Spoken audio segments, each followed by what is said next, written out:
Welcome, everyone. This is Chris Vogt, and I'm very excited to be here. Going live today. We're going live with lots of fun stuff. We're going to be talking about AI because it is the summer of AI. And I don't know about you, but I've been using AI tremendously, having a lot of fun with AI, use it basically every day. And a lot of people talk to me and they're like, hey, Chris, so what are you using AI for? Are you, what are the challenges you're having? What are the things that you're doing that are correct? What are the things that you're having problems with? And so today we're going to be talking about artificial intelligence and how we can use it in our real estate practices. So we got a couple of people that are joining us on Zoom, and we're also live streaming this to YouTube at the same time. So we are going to have a lot of fun here. And one of the great things about the computer is we can have multiple screens and make lots of notes and stuff. And one of the things that I want everyone to think about is how can you be like a karate kid of AI, you know? Because what is it about martial arts? Martial arts is all about using your opponent's strength against itself. And a lot of people think that AI is their nemesis, it's their enemy. And yet at the same time, it can be your friend and it can be something that helps you. So let's talk a little bit about why AI is important and what should you be thinking about. And I think that the more people are plugged into an AI society, and I think we're already seeing this, it's kind of like after COVID, when we were all cramped up in our houses and every meeting we did was on Zoom, when the curfew lifted, so to speak, we could get out and socialize again. Socialization became so much more important, and the travel industry just took off like a rocket for like what a couple of years after COVID, right? And everyone wanted to travel, and hotel rates went up and everything because people craved society. They craved being with other people. And I know there's a lot of people out there, and you're probably among them, that are very concerned about AI taking your jobs away from you. And it's something that, you should and should not be concerned about because um, AI is going to cause a lot of societal change. It's going to cause a lot of change in the workplace. It's already causing a lot of changes. And what we're finding is that did you see the latest jobs report? I mean, it was like what, like a week or two ago, and the job report showed a huge increase in people going to work. There are more people working today than any time in American history, which is really amazing because at the same time, we're also seeing tech companies laying off a lot of people. But what's happening to all those highly skilled people that they're laying off? Well, the fascinating thing is that they're going out and they're launching their own enterprises, or they're going to work for someone else, someone who doesn't know. When I talk to people, just out and about, so many people do not know about artificial intelligence. They don't know where to start. And so there's a huge opportunity in the labor pool for helping other people with artificial intelligence. But I think that what we really need to think about is the fact that the human experience is increasingly relevant because people don't want to talk to other computers, they want to talk to other people. And especially for realtors, as you are out there building your presence, there's a lot of people who are lazy. No, I know you've never heard of a lazy realtor, right? There just aren't out there. Everyone's a hardworking realtor, but people don't like making phone calls. And one of the things that you can do with AI is you can have your artificial intelligence assistant make phone calls for you. And people are like, oh, that would be so wonderful. But there's something like 90% of people out there who don't want to talk to AI. I mean, they want to use AI to talk to other people for them, but they don't want AI to call them up and ask them questions. Okay. So if you're the realtor that is out there having your artificial intelligence tools call up other people, how's that going to work for you?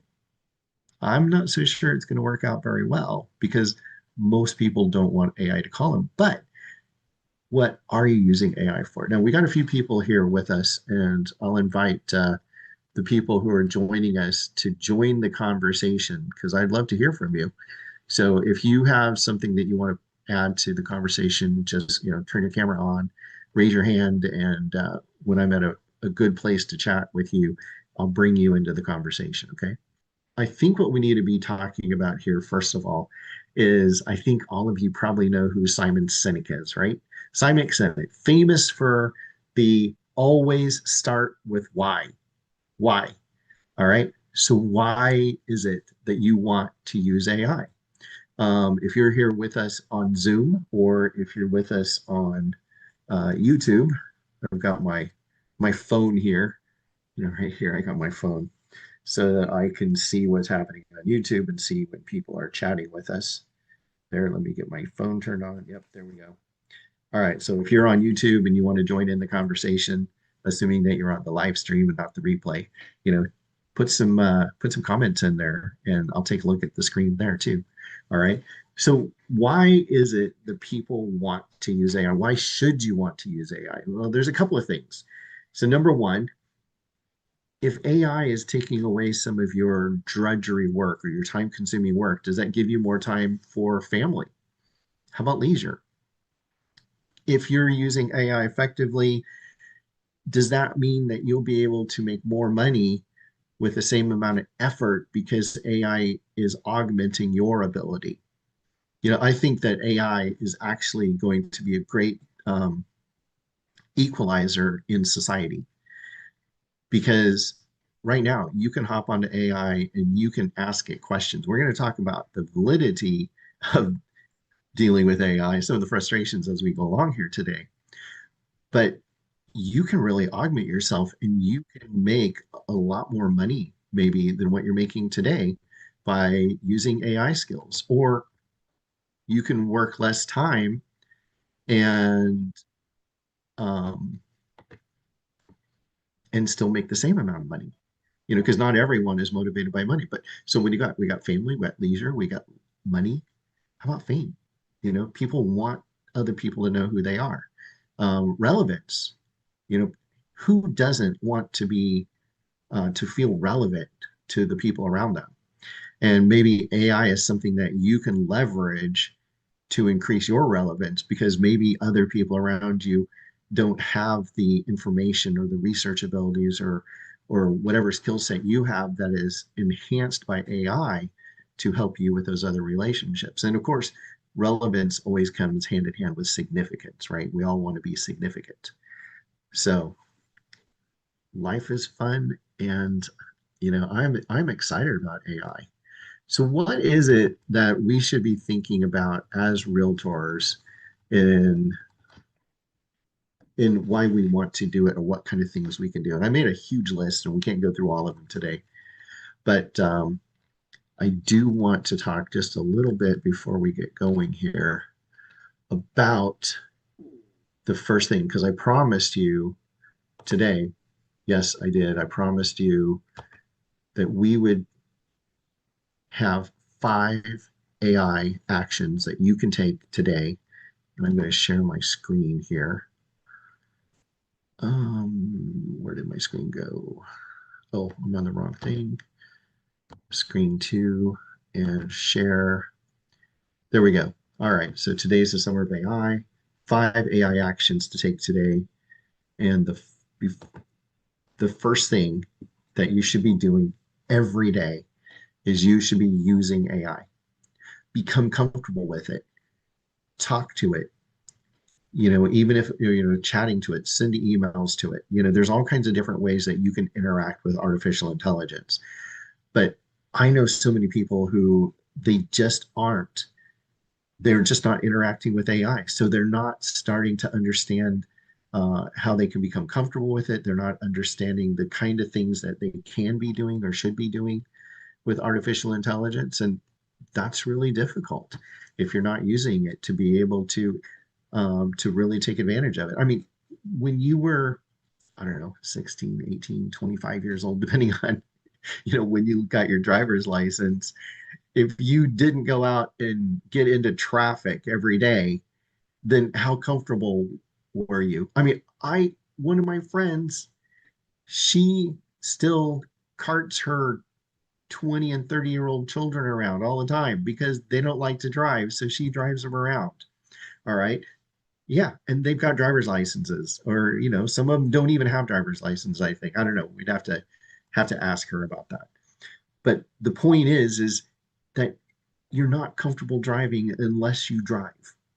When back in about 2009, I think it was, I went to Chicago and I learned how to trade options like a market maker, which, a professional trader. And the um, the group that I went to learn, I was actually there trading, like thousands of options. Okay.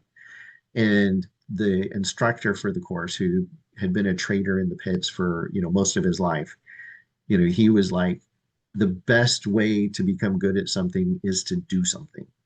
And the more frequency you do something with, the more comfortable you are, the better you are. I think all of us have heard about the rule of 10,000, right?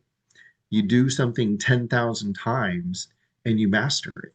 And so that is the whole thing about using AI daily. But before we go any further, I want to tell you just a little about the Realtors Commercial Alliance of California.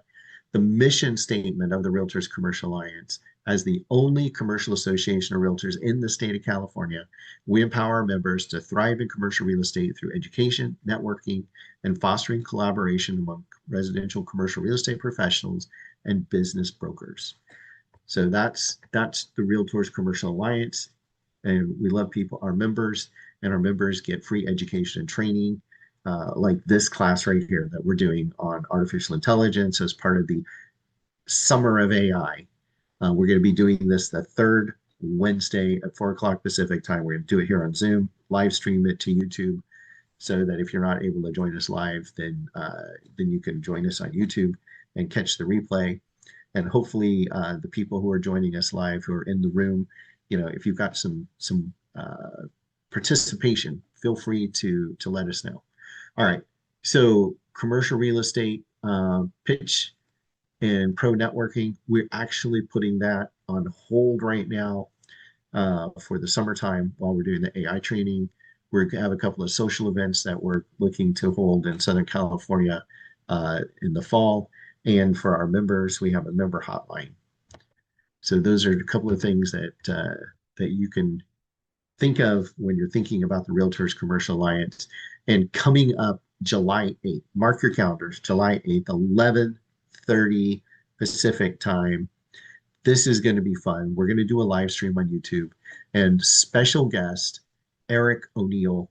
He is a former FBI spy hunter. I mean, really, this was what he did.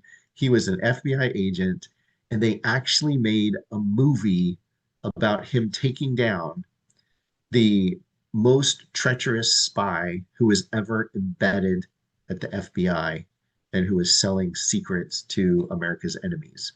So this is going to be great. And what we're going to be talking about is the trust crisis in commercial real estate. Deal or deep fake? Because there's a lot of people out there who are, let me see, we got a person admit real quick. All right, there's a lot of people out there who are being scammed by deep fakes. And so I was actually listening to one of my favorite podcasts, and a guy who is actually a billionaire, his executive assistant was texting him when he was overseas at a meeting and saying, hey, I got that transfer done that you were that you wanted me to do. And he's like, what transfer was that one? And she's like, well, the $75,000 that you needed me to wire to so and so. And someone had gotten to her, and it wasn't him. and they faked her out, and he lost 75,000 bucks. And he had a lot more money than that, so he was really fortunate that he didn't lose more than that. But we're going to be talking about the impact of cybercrime on commercial real estate and how you can protect yourself. So I'm really excited about that coming up. All right, and here's our calendar. Today, we got the Summer of AI, 5 actions to take today.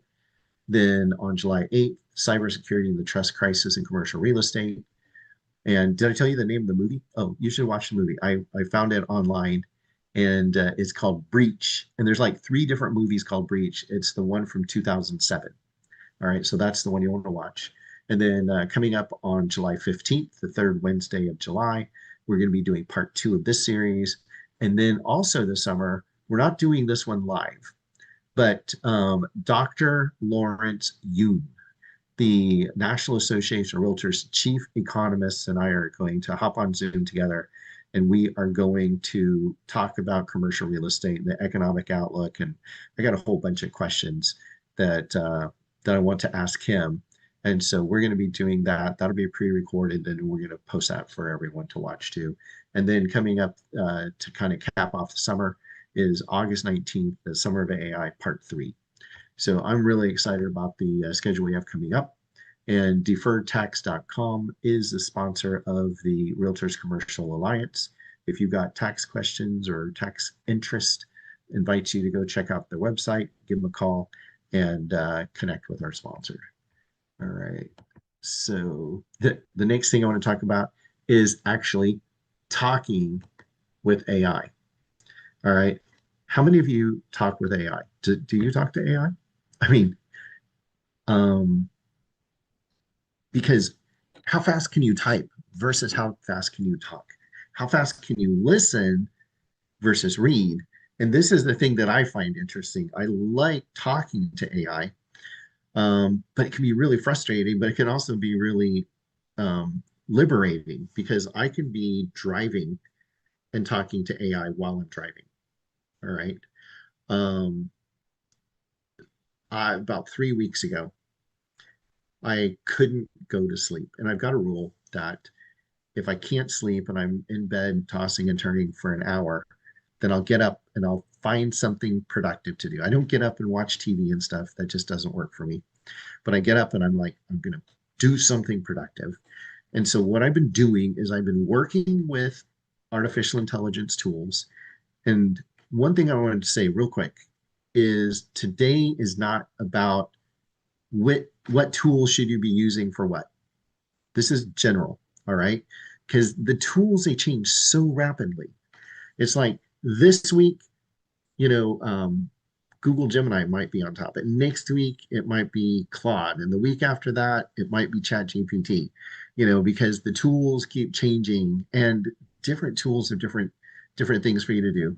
So I was talking with AI and I'm like, I've got to do a better job of branding myself as a commercial broker. And so I spent like 3 hours having a conversation with AI, just going back and forth, talking about some of my history and things that I've done so that we can put together like a really solid bio and put information together. So if I'm doing some marketing and stuff, it's like, depending on what it is, like right now up in the Sacramento area, I have a 300, is it 312 acres, I believe, farm that I have listed for $10 million. All right. And it's listed specifically for a very wealthy person to buy it and build a home on the 30-acre private lake. And they could probably, because the neighbors are doing this, they could probably have their own airstrip. So if they're flying in from Southern California or from San Francisco or something, they fly the private plane, land it right on the property, and then enjoy the lake, maybe for their weekend home or something like that. So if you're a crypto billionaire or an AI billionaire or something, let me know because I got a great place for you to build your estate home. All right. So talking to AI. So with talking to AI, I spend a lot of time and we're able to really dive in and have a good conversation to help me work on my marketing, which led me to some other things. But one of the things that I find when I talk to AI is AI can listen to you ramble, and it was coming up with some really insightful things. All right. Is like, I'd say, okay, so here's this story. And then I'd ask AI, so what do you think? What do you think about that? You know, and AI would come back and it would say, well, based on da da da da da, here's this. And I was like, oh, that's really interesting. I hadn't really put those dots together before. And I'm usually pretty good about putting dots together. So I thought that was it's really interesting talking AI. And AI is evolving so that you can have conversations with it. What really fascinates me is I'll ask it a question about something and it'll come up with things that I didn't realize I'd shared with it. And, maybe I didn't. Maybe I actually didn't share those things with it. Maybe it's reading my email. Okay. Maybe it is.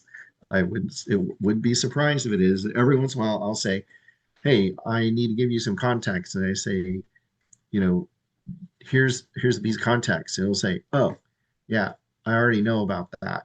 And this other thing about you is also something that contextually is relevant to this particular subject. All right. So talk with AI. And I find that if I'm asking questions of AI, um, I will sometimes they have live mode where you can actually have a conversation. But the tool that I'm currently using, it also just has a microphone so you can speak to AI and ramble, and then it'll answer you in text form. And I find that if I'm at a place where I can actually look at my phone or look at my computer or whatever, that I like talking to AI and then reading the responses because I can read much faster than I can listen. All right, so let's turn the sharing back on here. Uh, there we go. Share. All right, so talk with AI. The next thing is ask AI open-ended questions. Open-ended questions, I think, are really, really important to do.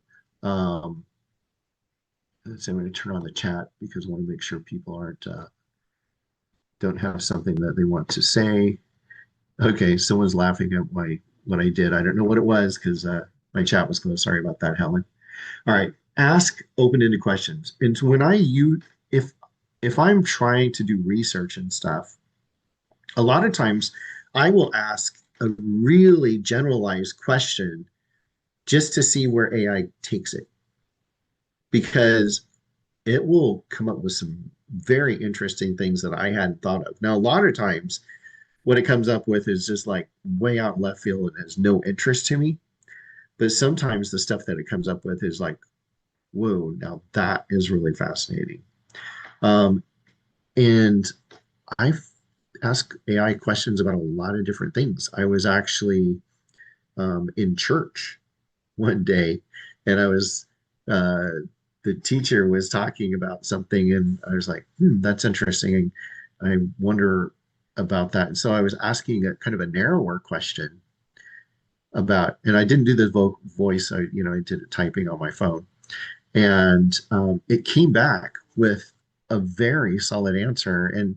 And I say solid answer because I actually uh, have like a minor in college in Bible and theology. And the theology that it came up with was really good. All right, so ask a lot of open-ended questions, and you might be really, really super surprised by the answers. All right, then once you ask the open-ended questions, the next thing to do is to get specific. Or if you're in a hurry and you just want to or get to the point type of person, refine your questions by talking about the role, the goal, and the context. All right. So, what role is it that you want artificial intelligence to play in the conversation or the research project that you're having with it? So, for example, if I want AI to be a commercial real estate analyst, I will say, all right, AI, I want you to take a look at this memorandum uh, here, and I want you to analyze it, and I want you to tell me what about this offering memorandum is good, what is bad, what are the questions that I should be asking of the agent, and what things are suspect, you know, and is there something else that I should be asking you that I'm not thinking of at the moment? All right. And I always like asking that last question is like, what question should I be asking you, but I haven't asked you yet? And I do that in real life a lot too. I don't know about you, but I find that that's like one of my best interview questions when I'm talking to someone and doing research is, so we've had this great conversation. I've asked you a lot of questions, but what question should I have asked you that I have not yet asked you? All right. And use that with AI too. So tell it its role. What is it doing? Okay, your goal is a marketing specialist, and I want you to put together my branding kit. That could be the role as a marketing specialist. All right. And what's the goal? So the goal, say what the offering memorandum is, I'm trying to decide if this is a good property for my client. Okay. And then talk about your client a little bit, what your client's goals and stuff are, so that it can put your client's goals up against what's being offered and see if the goals mesh. All right. And then the other thing is give it context information. Just like I was saying, when you're doing an offering memorandum, say for your commercial client, you know, give it the information about your client. What is your client looking for? What are they not wanting?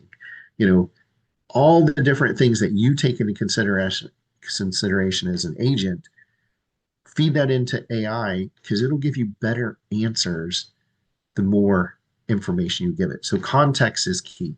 Context is critical. All right. And we've got some time here, but I'm having a lot of fun with AI, I got to tell you. And this is one of the things that I have been really working on a lot over the last month. And I have created what I call my master AI context file. All right. Because as I move from one tool to another, or as I'm moving from one session to another, okay, now this is really important. Okay. A lot of people don't think about this, but there's a lot of free accounts out there, right? I mean, Google offers them, ChatGPT, Claude, whatever. Most of the major tools offer some free access. And what I found is that I have to train the tool to personalize its responses to me, right? I'm sure you guys are finding the same thing if you're using it daily, which is point number one, is you have to train the AI. What is it that you're looking for? All right, because your goals, your desires, how you like to be interacted with is really super critical. All right. And so I've been building, and it started out just as a couple of statements. It's like, when I'm asking you questions, don't give me an answer and then ask me a bunch of other questions. I don't want you to ask me a bunch of questions unless I ask you to ask me some more questions. Okay. And there's a lot of times when I start out and I will say, here is some information, the role that you have, here's the goal, here's the context. And then I finalize it and I say, what additional questions should you be asking me? Do you want to ask me so that you can better fulfill your role to meet the goal? All right. Always ask AI, what else? What other resources? What other information does it need to give you the best result? All right. And recently I've been finding I've got like multiple email addresses, right? And so with multiple email addresses, you can set up different free accounts with a lot of these tools. And I'm finding that I will ask the same question of the same tool in different accounts, and I'm getting different answers, which really fascinates me. And I think a lot of it has to do with the context of what the AI tool knows about me in that account. All right. Has anyone else been finding that to be true with them? You know, drop it in the comments on YouTube, or, put it in the chat here on Zoom if you're on Zoom with us today. All right. And yes, there really are people on Zoom. I think they're just mesmerized by AI, so they're not participating today. So here's the other thing about building a context file. Ask AI to help you build the file. This is what I'm doing.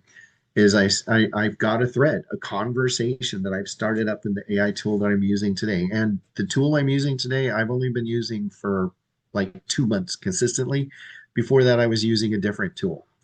And before that, I was using another tool. I keep changing tools based on what tool it is that I'm finding most useful. And the whole point of the context file is I build up this body of information about myself and how I like to use artificial intelligence and what my goals are and how I like it to interact with me and stuff. And this way, it's all in a document. I can drop that document into the tool, and then I say, "Hey, tool, I just put this document in there. Please review it and ask me questions about it. And please confirm that you understand, what I'm trying to do here." And it does, because it was another AI tool that built this context file specifically so it would be able to better interact with me, right? And so you can take that context file and you can upload it to different tools and get a lot more results. All right. And with some of the tools, I was using one the other day and it said, "Oh, hey, did you know you could turn on personalization and stuff?" And I'm like, "Yeah, but I haven't really looked at it lately to see what there is." And it had a box there on the screen to type in things that I wanted the tool to know about me. Right. And so I grabbed a bunch of data, I dropped it into the box. I found out that the box only would take like, 200 words or something like that. And my context file that I've been building, because I keep doing revisions of it over, keep building on it, it's now up to, like 12 pages or something like that of information on how I want to interact with artificial intelligence. I mean, there's stuff like, um, when it's writing letters, how do I want to refer to myself if it's writing a letter for me? What kind of signature do I want? What, if it's doing image creation, what are my brand colors? And so I've been working on my branding stuff. And so I've got my primary brand colors, and I've got my secondary brand colors, and then I've got additional colors that work well with the primary and secondary. In fact, all right, crazy me. Here I was last night, um, and I wanted a good image for sending out to the Realtors Commercial Alliance email audience. And so I guess that was 2 nights ago. I built this thing using artificial intelligence. I started with one tool, and this is another thing that I do a lot of times. All right, is I start with tool one, and I work with it until it goes off the rails. And this is the thing about AI that frustrates me, is it works really well until it doesn't. Are you finding this to be true too? Is like having a really good productive session, doing whatever the task is, and all of a sudden it just like, I don't know, squirrel, something, shiny, and it goes off to who knows where, and I can't get it back on track. And so I got to take my work product that I've got up to that point, save it, and then drop it into a new chat session with that tool. At least that's what I'm finding that I have to do. So AI can be exhilarating, it can be enhancing, it can be enabling, but at the same time, it can frustrate the daylights out of you, right? Uh, that's what I find, at least with myself. All right, there's a bunch of people here with us today. Am I just super interesting that you don't have anything to say, or hop in? Let's join the conversation here as we're wrapping this thing up, because we've got our 5 things that I promised to share with you, and I wanted to see if there's something that you want to talk about today that would be helpful for you. All right. Anyone want to volunteer to hop on and ask a question or make an observation? If not, I'm going to keep talking because I got more notes here. All right, context files. Oh, this is really important. People will say to create documents for artificial intelligence and do them in rich text format. I hear lots of people saying use rich text format. Rich text format is basically like a Word document, right? And it has all kinds of formatting and stuff built into it. When you use AI a lot, and if you ask AI what is the best thing for it, it wants a simple text document. And that particular document that it is able to use most effectively is called a Markdown file. All right, which is a very, very simple text document that has no formatting in it. It's just characters. That's all it is. And it can ingest that information and process that information much more efficiently than it can a say an Adobe Acrobat document or a rich text format file. All right. So DV, I'm not sure who. Looks like Daniel. So Daniel is seeing that there are costs to using the tools. How do I keep the cost down? Okay, so right there, a markdown file is a great way to keep the cost down. Another thing, okay, because you have to buy tokens or you have a token limit if you have a paid subscription, depending on what your paid subscription is, different tools do it different ways. But one of the things that I have included in my master AI context file is it has a lot to do with the efficiency of using the tools so that I can use it longer if it has a limit for how much information it will go back and forth with, because it counts the amount of information that you're feeding it. And so if you're feeding it an image file that is very high resolution, that's going to count much more than if you're feeding it a low resolution image file, right? If you're feeding it a Word document or a fully formatted document of some, like in a PDF, and it has to process that, and it's using more of its resources, then it's going to process less information for the same amount of funds or the same amount of tokens is what they call it. Okay. And not all tokens are created equally. Some tools make better use of tokens. They have token efficiency. All right. And as the models keep coming out with new versions, they will talk about that their token use is more streamlined, more efficient. They might say the token use of this model over that model is, say, for example, 30% better token utilization. All right. And the cost of tokens has tended to come down over time also. I mean, we're seeing, um, oh, so I've got this thing. When back in the early 80s, when I was in college, I was the first student in the university history that was allowed to type my papers, my English papers for the English department on a computer and print them on a printer. And most of young people today are like, "What are you talking about? That's all we do is we print things on." In fact, we don't even print things anymore. We just turn them in electronically. Well, back in the old days, when dinosaurs still roamed the earth, we weren't able to do that. I actually was a lab assistant for the computer science department, even though I was pre-med. And I had the key to the lab. And so I would go into the lab after the students were all gone, and I would lay out all of my research papers and books and everything that I had marked with like post-it notes and stuff. And I would then put together my papers on the HP 3000 mainframe computer, so that was a lot of fun. But at the time, even back in 1981, 82, when I was doing this in college, they said that if the auto industry had followed the same trajectory as technology, that a Rolls Royce would cost $1 and get 1 million miles per gallon of fuel.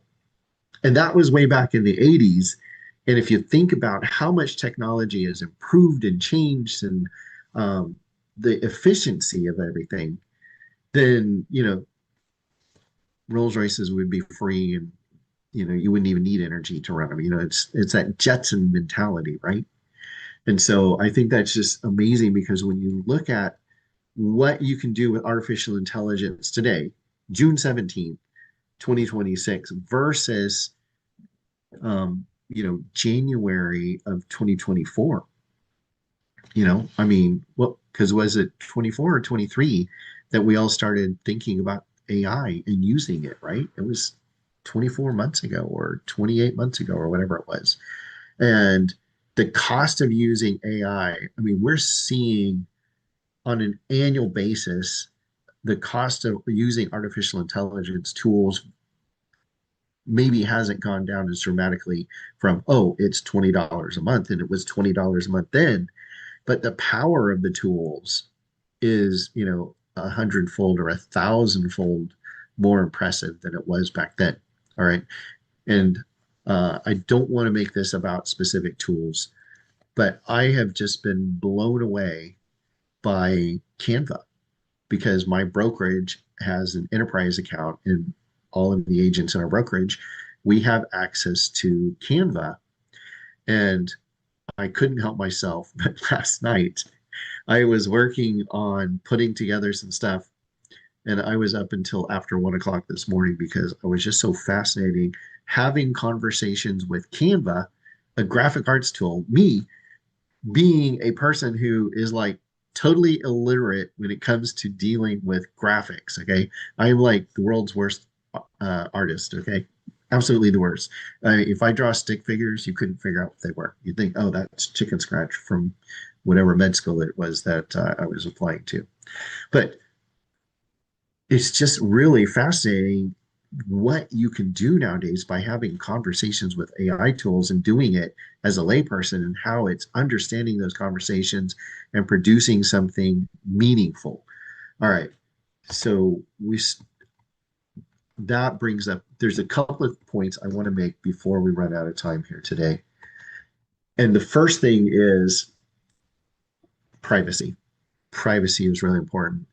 I was in a meeting this morning and the agent who was leading the meeting talking about some of the stuff that he was doing with his AI tools, he put together an AI chat session. All right, and I hope you're all listening to this very carefully because we all want to use the AI tools, right? To because maybe my dad used to say I was lazy, but I told him, Dad, I'm not lazy. I'm just energy efficient. Okay. Um, we all want to use the tools, but we don't necessarily, but we want that personal input. And so a lot of times you want your AI tools to like pre-qualify your leads and stuff. And so he put this chat tool together using a major industry, it's like one of the top 5 CRMs that's out there for residential realtors, right? And the chat bot interacted with the prospect and it broke one of the huge cardinal rules in residential real estate since the NAR settlement, because the whole point of the settlement was that the services of the buyer agent are not free. They're paid for by the seller a lot of times, or they were. But ultimately, who is it that pays those costs? It's the buyer. And realtors were saying, oh, yeah, I come for free. And the court said, no, there's a fee to that. And ultimately, the buyer is paying that fee, right? And so the chat bot here, just this happened like within the last few days, apparently, from the story. Put this chat bot together, the prospect connected with the chat bot, and the chat bot said, I want to set you up with this agent. And you do realize, of course, that the services of this agent are free to you, right? And it's like, there's a way to get yourself in deep doo-doo with the Department of Real Estate wherever you are. Most of us are in California because this is the Realtors Commercial Alliance of California broadcast that we're doing, but people are going to be all over the place on YouTube. So if you're going to use a client facing tool, You've got to be really careful that you nail down the guardrails so that it stays on track to do what it wants to do. All right. Now, before I was talking about context files and how I want to be dealt with when I'm interacting with the AI tools.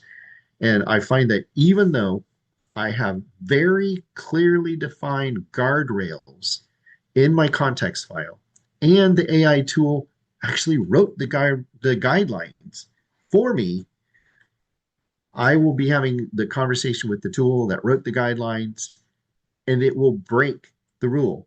In fact, I will confirm, AI tool, you have these guidelines in place, right? Yes, I have the guidelines in place. And one of the guidelines I have for token efficiency, as Daniel was pointing out, we're going to keep the cost down, is do not generate images, do not generate documents until I give specific instructions to generate the output. Because I want to continue having that conversation, going back and forth and refining what I want until I get to the point where, like, okay, I'm ready. Because what do the AI tools want to do? They are, they're the teacher's pet. That's the nice way of saying it, right? They're the teacher's pet. They want to please the teacher, and you're the teacher. And it's like, oh, teacher, I put together this great shiny apple for you. Why don't you take a bite? And it's like, no, I'm not yet hungry. I want to have this conversation with you, continue shining the apple until I'm ready for it, right? And so this happens all the time is I don't want my AI tools to generate images. I don't want it to generate documents or whatever it is that I'm asking it to do. I don't want it to do the project until I'm done and I've specifically told it, all right, now generate the project. Okay. And it's all built into my file. And I've got a lot of stuff in there, including my naming conventions on how I want files to be named and stuff. And inevitably, I'm having this conversation. Yes, I won't generate any files for you, any images for you until you tell me. And then three back and forths later, it's generating an image for me. And it's like, no, I wasn't ready for the image. This was happening to me last night when I was working with Canva. It's like coming back and forth. All right. So privacy, privacy is critical. Okay. You are a fiduciary when you're dealing with your clients, right? Okay. And you have to believe, even if they tell you that they're not training the models using your information, how do you know they're not? All right. And this goes back to what I was saying earlier. It's like, I do not remember telling AI something about me, but it's reading my freaking emails. All right. Is AI reading your emails too? I bet it is. All right. And on the other hand, you may want to use a tool from Google or Microsoft, depending on what tools you're using for your email, if it's Gmail or Outlook or whatever, because you want it to have that context to have better conversations with you, right? But you don't want your private emails and stuff to go into training the model and maybe leaking private information about yourself or your clients to them building a better AI tool, right? Okay. So AI, a lot of people, they are just they suffer from FUD. Have you ever heard of FUD? FUD. Fear, uncertainty, and doubt. All right. And I think all of us suffer from FUD syndrome because we are afraid of something we don't understand. And the funny thing is, it's no one really understands AI. In fact, the AI developers, they're really not sure how it works, but it works. Okay. So, uncertainty, you don't know what you're going to get back. You don't know if you're going to get the same answer back every time. AI hallucinates. Even now, with all the impressive advancements that are happening with AI, it hallucinates all the time. I mean, it amazes me because and it does it with confidence. All right. So you'll ask AI a question. All right. Personal antidote. All right. I I usually try to watch like one TV show a day just because I need some me time. I need to let my brain rot for a few minutes, right? And I have found that I'm really enjoying Korean television shows or Korean drama, K dramas. All right. That's just me, kind of weird. And I've really enjoyed having my AI tool. And so I'll be watching it and I'll hit pause and I pop onto my phone and I turn on live mode. And it's like, hey, AI tool, this weird thing just happened on this K drama. Is that like a cultural thing or is that specific to the show or what? And sometimes I find that it's really good about telling me what's going on. And like I'll tell it, okay, I'm on the streaming service and I click pause and I will start my query by saying, hey, I'm watching such and such a show, season one, episode six. Here's the timestamp. Here's the context of what just happened. Explain that to me. And it's really funny because depending on the show, it's actually searching the Korean um, web in Korea, and it's getting the information from when this was actually, all the social media and everything that was happening in Korea about this and what people thought about the episode, the scene and stuff. And it's really weird because I will watch a single series, say, let's say it's 10 shows, and at the beginning of the thread, the AI tool is like giving me like really specific information. It's saying, well, this character did this and this character did that, and this is why it is. And I'm looking at it and I'm like, okay, no, AI, you are confused. And I will tell it. I'll just say, AI, you're confused. You're hallucinating because I'm looking at the screen and the characters that are in this scene are this character, and this character, and the character that you're saying is in the scene and what their motivation is, they're not even in the scene. And it'll come back and it'll say, oh, I'm so sorry. You're right. And so that was just dealing with a stupid TV show. But AI does the same thing with critical information for your business. And I think this is one of the reasons why the good agents are not going to disappear. All right. Hopefully the bad agents all go away. All right. I mean, my prediction is that in the next 24 months, we may see as many as 50% of the agents who are currently out there disappear. All right. Hopefully, all those unproductive agents that aren't selling anything anyhow, they'll get out and we'll have a much more professional environment. That's what I'm hoping for. All right. The agents, so AI isn't going to take your job, but agents who are learning to effectively use AI are definitely going to take the jobs of the agents who aren't using it effectively. I firmly believe that. But you have to know enough about what you're asking AI and what the answers are that AI is giving you back so that you have this innate understanding of is it futzing you or is it actually accurate? All right. And the way I like to think of this is when I was a kid, we didn't have calculators. All right. My dad had a master's degree in mathematics. And I remember being in elementary school, and some of you may be old enough to remember Radio Shack. Okay, Radio Shack was a big deal.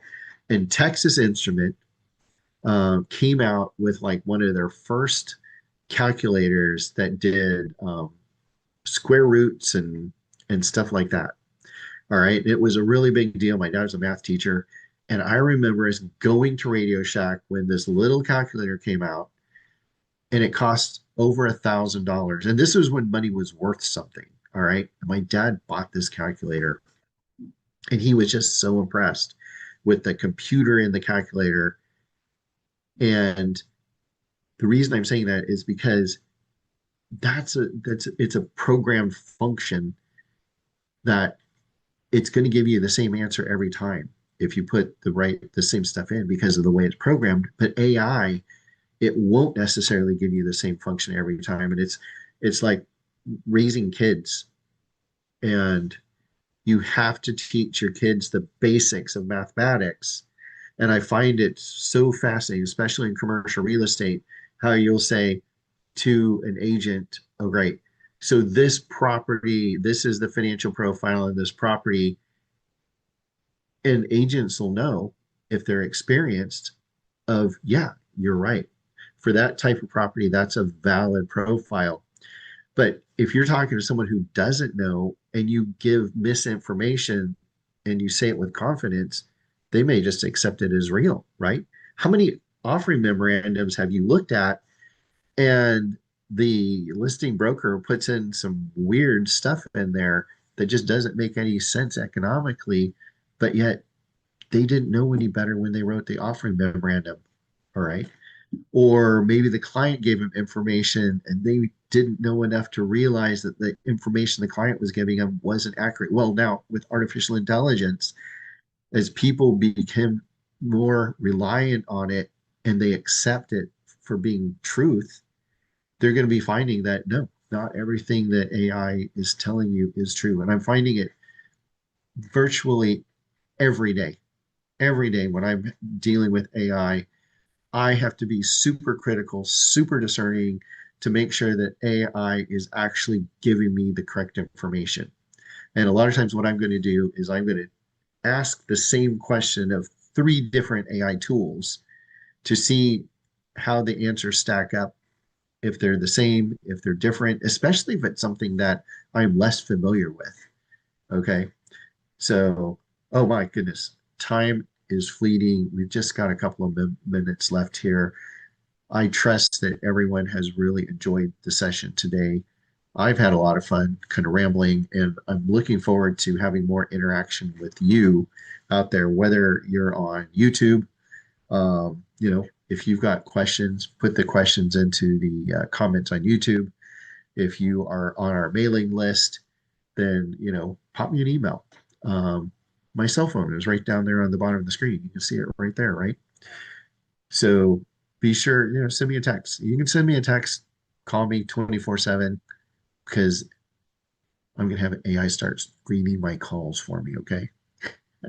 And answering your text messages. It's coming. It's coming. And I got to figure out how to do it so it has the right guardrails, and does it appropriately to my brand, my image, and it does it with consistency and authenticity so that I can be proud of my AI assistant. All right.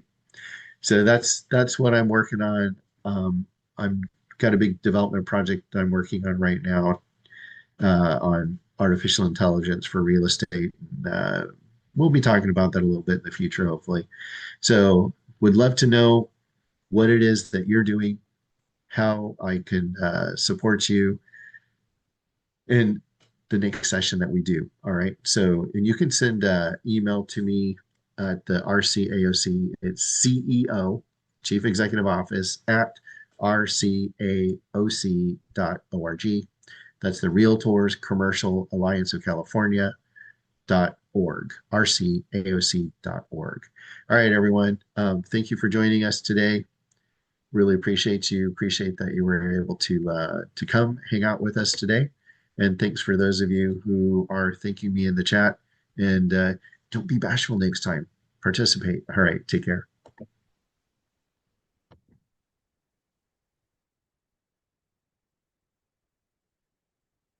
All right. There's a couple of you left on Zoom.